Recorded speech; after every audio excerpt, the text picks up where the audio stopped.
Kisah sahabat yang bertemu Dajjal.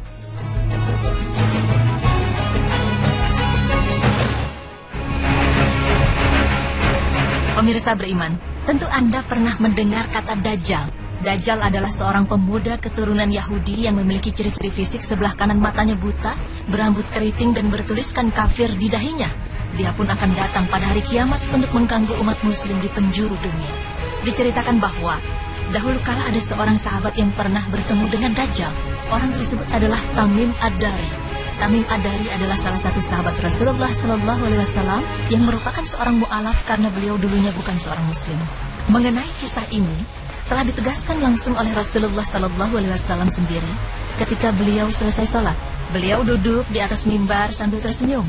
Kemudian beliau bersabda, "Tetapkanlah setiap orang untuk menempati tempat sholatnya." Kemudian beliau bersabda, "Apakah kalian mengerti kenapa aku mengumpulkan kalian?" Lalu para sahabat pun menjawab, "Allah dan Rasulnya yang lebih mengetahui." Kemudian Rasulullah SAW bersabda, "Demi Allah, sesungguhnya aku mengumpulkan kalian bukanlah untuk suatu kabar gembira atau kabar buruk. Akan tetapi aku mengumpulkan kalian karena Tamim Ad-Dari yang dahulunya seorang laki-laki dari golongan non-muslim datang padaku kemudian berbaiat dan memeluk agama Islam. Ia telah berkata kepadaku dengan suatu perkataan yang pernah aku katakan kepada kalian tentang Al-Masih Ad-Dajjal." Sebelum Tamim Ad-Dari bertemu dengan Dajjal, Tamim Ad-Dari menceritakan kisah perjalanannya kepada Rasulullah SAW bahwa ia berlayar dengan sebuah kapal laut bersama 30 orang laki-laki dari kabilah Laham dan Juzam. Kemudian mereka terombang-ambing oleh ombak selama 1 bulan, hingga mereka terdampar pada sebuah pulau di tengah laut yang terletak di daerah tempat terbenamnya matahari. Di sanalah mereka duduk dan beristirahat karena lokasinya yang dekat dengan kapal milik mereka. Setelah itu mereka masuk ke dalam pulau tersebut dan bertemu dengan seekor binatang yang berbulu lebat sampai mereka tidak dapat memperkirakan yang mana ekornya dan yang mana kepalanya karena bulunya yang terlalu banyak. Dan mereka berkata, "Celaka kamu, hewan jenis apakah kamu ini?" Ia hewan itu menjawab, "Saya adalah Al-Jassasah." Mereka bertanya lagi, "Apakah Al-Jassasah itu?" Tanpa menjawab ia berkata, "Wahai kaum, pergilah kalian kepada seorang laki-laki yang berada di biara itu. Sesungguhnya ia sangat ingin mendengarkan berita-berita dari kalian." Kemudian Tamim Ad-Dari berkata, "Ketika hewan itu telah menjelaskan kepada kami tentang laki-laki itu, kami pun ketakutan bahwa ia adalah setan." Tamim berkata lagi, "Lalu kami segera berangkat sehingga kami memasuki biara tersebut. Di sanalah terdapat seorang manusia yang paling besar yang pernah kami lihat. Dalam keadaan terikat belenggu yang sangat kuat, kedua tangannya terikat ke lehernya di antara 2 lutut dan kedua mata kakinya terbelenggu dengan besi." Lalu Tamim Ad-Dari dan para sahabat segera menuju ke tempat tersebut dan mereka pun terkejut bercampur takut karena mengira bahwa makhluk tersebut adalah setan. Lalu laki-laki besar yang terikat itu berkata, "Beritakanlah kepada saya tentang pohon-pohon kurma yang ada di daerah Baisan." Para sahabat berkata, "Apa yang ingin kamu ketahui tentangnya?" Dan laki-laki besar itu berkata, "Saya menanyakan tentang pohon-pohon kurma, apakah berbuah?" Dan kami pun menjawab, "Ya." Lalu ia berkata, "Adapun pohon-pohon kurma itu maka ia sebentar lagi hampir saja tidak akan berbuah lagi." Kemudian laki-laki besar itu berkata lagi, "Beritakanlah kepadaku tentang laut Tobariah atau Tiberia." Para sahabat pun menjawab, "Apa yang ingin kamu ketahui tentangnya?" Orang besar itu bertanya, "Apakah ada airnya?" Dan kami pun menjawab, "Laut itu airnya sangat banyak." Selanjutnya orang besar itu mengatakan, "Adapun airnya, maka ia sebentar lagi hampir saja akan habis."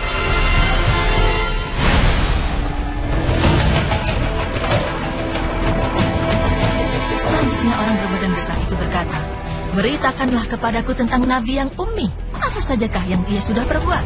Lalu para sahabat langsung menjawab, "Dia telah keluar dari Mekah dan tinggal di Yasrib atau Madinah."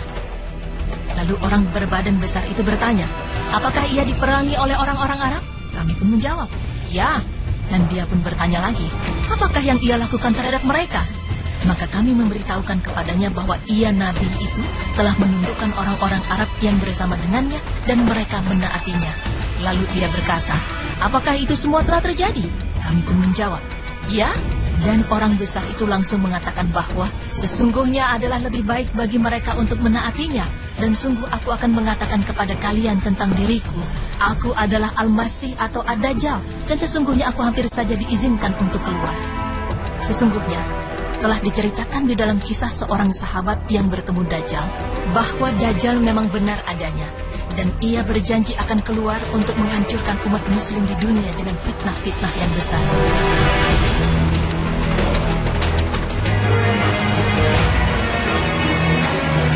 Semoga dari kisah yang telah diceritakan tadi dapat menambah wawasan dan ilmu kita terhadap sesuatu yang penting di masa yang akan datang.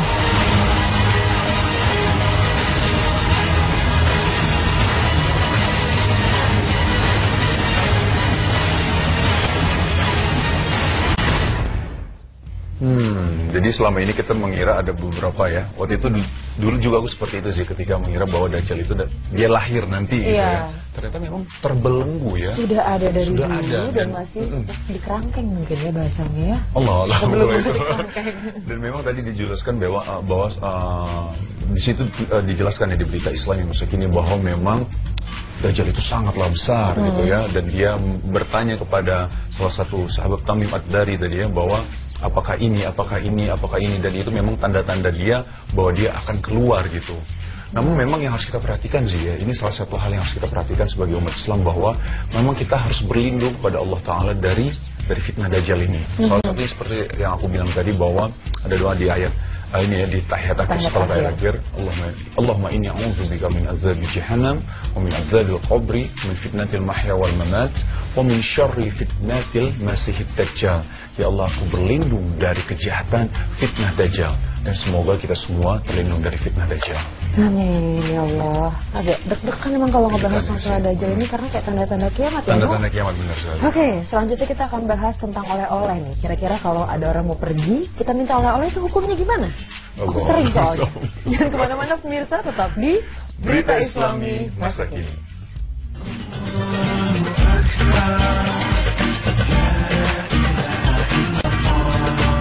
Untuk menghancurkan umat muslim di dunia dengan fitnah-fitnah yang besar.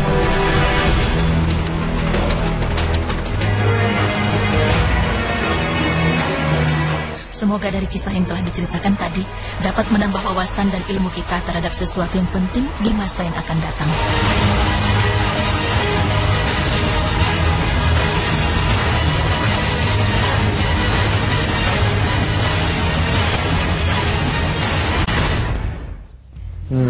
Jadi selama ini kita mengira ada beberapa ya. Waktu itu dulu juga aku seperti itu sih, ketika mengira bahwa Dajjal itu dia lahir nanti gitu ya. Ternyata memang terbelenggu ya. Sudah ada dari dulu ada, dan masih di kerangkeng mungkin ya bahasanya ya. Allah Belum itu. di kerangkeng. Dan memang tadi dijelaskan bahwa di situ dijelaskan ya di berita Islam yang masa kini, bahwa memang Dajjal itu sangatlah besar gitu ya. Dan dia bertanya kepada salah satu sahabat Tamim Ad-Dari tadi ya, bahwa apakah ini, dan itu memang tanda-tanda dia bahwa dia akan keluar gitu.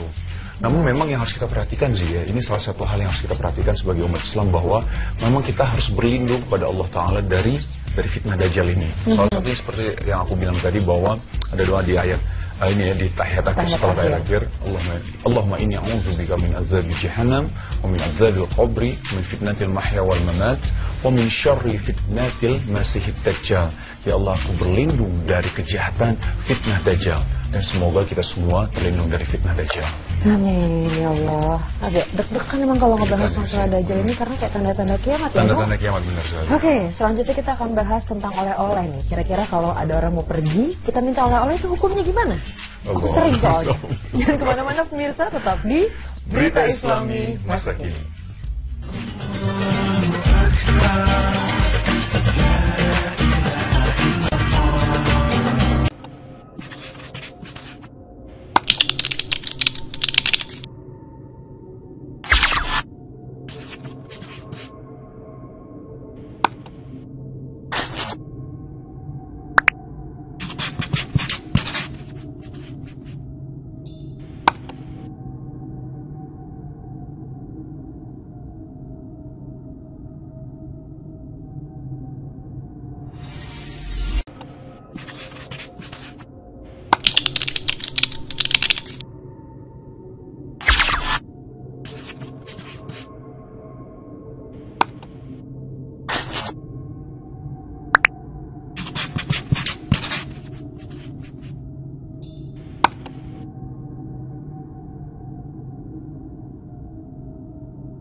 Kisah sahabat yang bertemu Dajjal.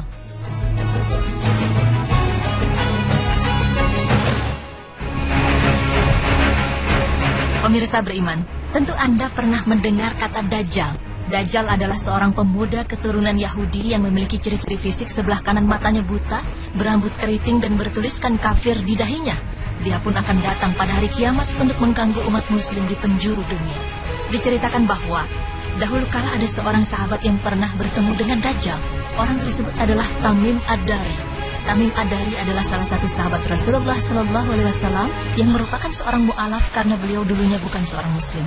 Mengenai kisah ini telah ditegaskan langsung oleh Rasulullah SAW sendiri ketika beliau selesai sholat. Beliau duduk di atas mimbar sambil tersenyum. Kemudian beliau bersabda, "Tetapkanlah setiap orang untuk menempati tempat sholatnya." Kemudian beliau bersabda, "Apakah kalian mengerti kenapa aku mengumpulkan kalian?" Lalu para sahabat pun menjawab, "Allah dan Rasulnya yang lebih mengetahui."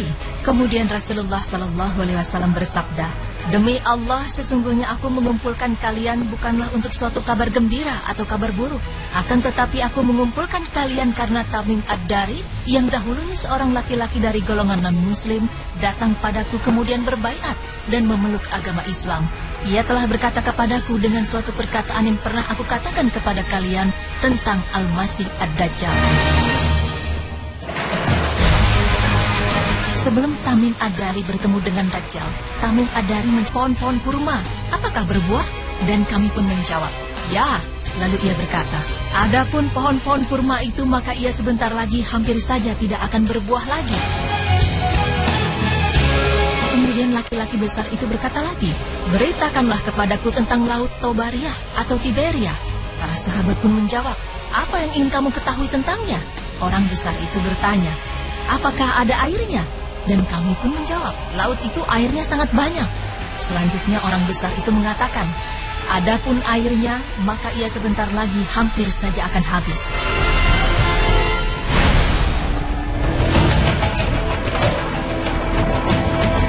Selanjutnya orang berbadan besar itu berkata, "Beritakanlah kepadaku tentang Nabi yang ummi. Apa sajakah yang ia sudah perbuat?"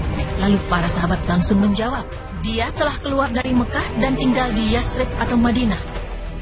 Lalu orang berbadan besar itu bertanya, "Apakah ia diperangi oleh orang-orang Arab?" Kami pun menjawab, "Ya." Dan dia pun bertanya lagi, "Apakah yang ia lakukan terhadap mereka?" Maka kami memberitahukan kepadanya bahwa ia Nabi itu telah menundukkan orang-orang Arab yang bersama dengannya dan mereka menaatinya. Lalu dia berkata, "Apakah itu semua telah terjadi?" Kami pun menjawab, "Ya." Dan orang besar itu langsung mengatakan bahwa sesungguhnya adalah lebih baik bagi mereka untuk menaatinya. Dan sungguh aku akan mengatakan kepada kalian tentang diriku. Aku adalah Al-Masih atau Ad-Dajjal. Dan sesungguhnya aku hampir saja diizinkan untuk keluar. Sesungguhnya telah diceritakan di dalam kisah seorang sahabat yang bertemu Dajjal bahwa Dajjal memang benar adanya. Dan ia berjanji akan keluar untuk menghancurkan umat muslim di dunia dengan menceritakan kisah perjalanannya kepada Rasulullah SAW bahwa ia berlayar dengan sebuah kapal laut bersama 30 orang laki-laki dari kabilah Laham dan Juzam. Kemudian mereka terombang-ambing oleh ombak selama 1 bulan hingga mereka terdampar pada sebuah pulau di tengah laut yang terletak di daerah tempat terbenamnya matahari. Di sanalah mereka duduk dan beristirahat karena lokasinya yang dekat dengan kapal milik mereka. Setelah itu mereka masuk ke dalam pulau tersebut dan bertemu dengan seekor binatang yang berbulu lebat sampai mereka tidak dapat memperkirakan yang mana ekornya dan yang mana kepalanya karena bulunya yang terlalu banyak. Dan mereka berkata, "Celaka kamu, hewan jenis apakah kamu ini?" Ia hewan itu menjawab, "Saya adalah Al-Jassasah." Mereka bertanya lagi, "Apakah Al-Jassasah itu?" Tanpa menjawab ia berkata, "Wahai kaum, pergilah kalian kepada seorang laki-laki yang berada di biara itu. Sesungguhnya ia sangat ingin mendengarkan berita-berita dari kalian." Kemudian Tamim Ad-Dari berkata, "Ketika hewan itu telah menjelaskan kepada kami tentang laki-laki itu, kami pun ketakutan bahwa ia adalah setan." Tamim berkata lagi, "Lalu kami segera berangkat sehingga kami memasuki biara tersebut.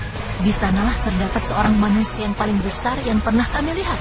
Dalam keadaan terikat belenggu yang sangat kuat, kedua tangannya terikat ke lehernya di antara 2 lutut dan kedua mata kakinya terbelenggu dengan besi." Lalu Tamim Ad-Dari dan para sahabat segera menuju ke tempat tersebut dan mereka pun terkejut bercampur takut karena mengira bahwa makhluk tersebut adalah setan. Lalu laki-laki besar yang terikat itu berkata, "Beritakanlah kepada saya tentang pohon-pohon kurma yang ada di daerah Baisan." Para sahabat berkata, "Apa yang ingin kamu ketahui tentangnya?"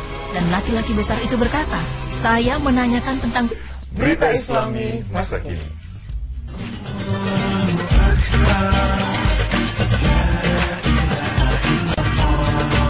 untuk menghancurkan umat muslim di dunia dengan fitnah-fitnah yang besar."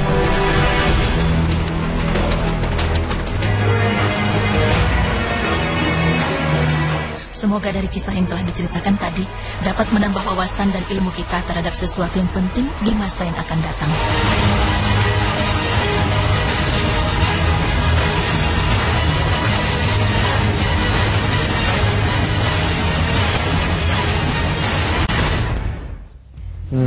Jadi selama ini kita mengira ada beberapa ya. Waktu itu dulu juga aku seperti itu sih ketika mengira bahwa Dajjal itu dia lahir nanti gitu ya. Ternyata memang terbelenggu ya. Sudah ada dari Sudah dulu ada, dan masih di kerangkeng mungkin ya bahasanya ya. Allah Belum itu. di kerangkeng.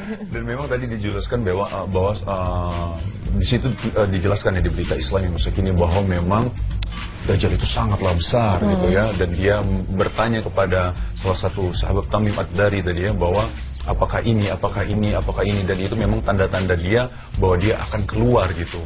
Namun memang yang harus kita perhatikan sih ya, ini salah satu hal yang harus kita perhatikan sebagai umat Islam bahwa memang kita harus berlindung kepada Allah Ta'ala dari fitnah Dajjal ini. Salah satunya seperti yang aku bilang tadi bahwa ada doa di ayat ini ya di tahiyat akhir setelah tahiyat akhir, Allahumma inni a'udzubika min azabi jahannam wa min azabil qabri min fitnatil mahya wal mamat wa min syarri fitnatil masihid dajjal. Ya Allah, aku berlindung dari kejahatan fitnah Dajjal, dan semoga kita semua terlindung dari fitnah Dajjal. Amin ya Allah. Agak deg-degan memang kalau ngebahas soal Fitnah-fitnah yang besar.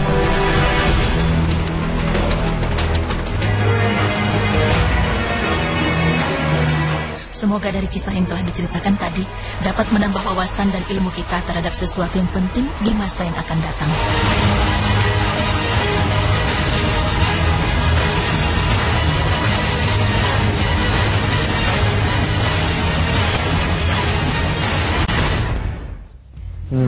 Jadi selama ini kita mengira ada beberapa ya. Waktu itu dulu juga aku seperti itu sih ketika mengira bahwa Dajjal itu dia lahir nanti gitu ya. Ternyata memang terbelenggu ya. Sudah ada dari Sudah dulu ada, dan masih di kerangkeng mungkin ya bahasanya ya. Allah Belum itu. di kerangkeng. Dan memang tadi dijelaskan bahwa di situ dijelaskan ya di berita Islam yang masa kini bahwa memang Dajjal itu sangatlah besar gitu ya, dan dia bertanya kepada salah satu sahabat Tamim Ad-Dari tadi ya bahwa apakah ini, dan itu memang tanda-tanda dia bahwa dia akan keluar gitu. Namun memang yang harus kita perhatikan sih ya, ini salah satu hal yang harus kita perhatikan sebagai umat Islam bahwa memang kita harus berlindung kepada Allah Ta'ala dari fitnah Dajjal ini. Salah satunya seperti yang aku bilang tadi bahwa ada doa di ayat ini ya di tahiyat akhir setelah tahiyat akhir, Allahumma inni a'udzubika min azabi jahannam wa min azabil qabri min fitnatil mahya wal mamat wa min syarri fitnatil masihid dajjal. Ya Allah, aku berlindung dari kejahatan fitnah Dajjal, dan semoga kita semua terlindung dari fitnah Dajjal. Amin ya Allah. Agak deg-degan memang kalau ngebahas masalah Dajjal ini karena kayak tanda-tanda kiamat ya. Tanda-tanda kiamat, benar sekali. Oke, selanjutnya kita akan bahas tentang oleh-oleh nih. Kira-kira kalau ada orang mau pergi, kita minta oleh-oleh itu hukumnya gimana? Aku sering soalnya. Jangan kemana-mana pemirsa, tetap di